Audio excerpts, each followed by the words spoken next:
As we were leaving, my friend said goodbye in a way that sounded final, like we wouldn't be meeting again. My best friend Maya and I had been inseparable since freshman year of college. We met during orientation when we both got hopelessly lost trying to find the dining hall and ended up at the campus greenhouse instead. We laughed so hard that day that a security guard asked if we were okay. That was 7 years ago. Last Tuesday, we met for coffee at our usual spot, the same corner table we'd claimed every Saturday morning since graduation. Maya ordered her regular vanilla latte and I got my black coffee with too much sugar. Everything seemed normal at first. She asked about my new job and I complained about my micromanaging boss. She told me about her mom's upcoming surgery and I offered to drive her to the hospital. But something felt off. Maya kept checking her phone and looking at the door like she was waiting for someone. Her laugh sounded hollow when I made jokes. She barely touched her latte and Maya never wasted a vanilla latte. After an hour, she stood up suddenly and said we should get going. I figured she had somewhere to be, so I grabbed my coat and we walked out together. We stood on the sidewalk and that's when it happened. She hugged me. Not our usual quick squeeze, but a real hug. The kind that lasts too long and means something. When she pulled back, her eyes were wet and she said, "Take care of yourself, okay? Really take care of yourself." I laughed nervously. "Obviously. You too." She shook her head and her voice cracked. "I mean it. You're going to be fine. You're so strong and you don't even know it yet." My stomach dropped. "Maya, what are you talking about?" She squeezed my hands once and said, "Thank you for being my best friend, for everything." Then she turned and walked away before I could respond. I stood there watching her disappear around the corner and every instinct in my body was screaming that something was wrong. That wasn't goodbye for now.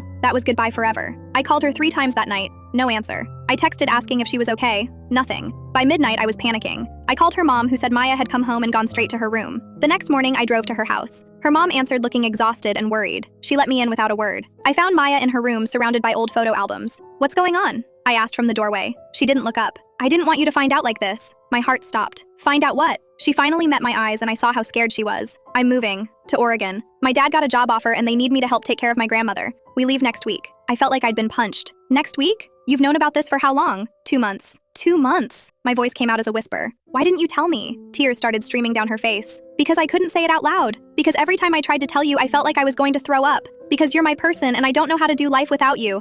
And I was terrified that if I told you, it would make it real." I sat down next to her. "You were just going to disappear? You were going to let me think everything was fine and then just vanish?" "I know it was selfish," she sobbed. "I know I should have told you sooner, but I kept thinking maybe it would fall through. Maybe we'd find another solution. Maybe I wouldn't actually have to leave you." I grabbed her hand. "You're my best friend. You don't get to make that decision alone." She looked at me with red, swollen eyes. "I'm so sorry." We spent the next 6 days together. Every single hour we could steal. We drove to the beach at 2 a.m. and watched the sunrise. We made terrible homemade pizza and watched all our favorite movies. We took a million photos and promised to FaceTime every Sunday. The day she left, we both cried in her driveway. Her mom gave us privacy while we said our actual goodbye. This time when she hugged me, I was ready for it. "This isn't forever," I told her. "Distance doesn't end friendships, life does. And we're both still here." She nodded against my shoulder. "I love you." "I love you too." She's been gone for 3 weeks now. We FaceTime every Sunday like we promised. It's not the same, but it's something. And sometimes something is enough.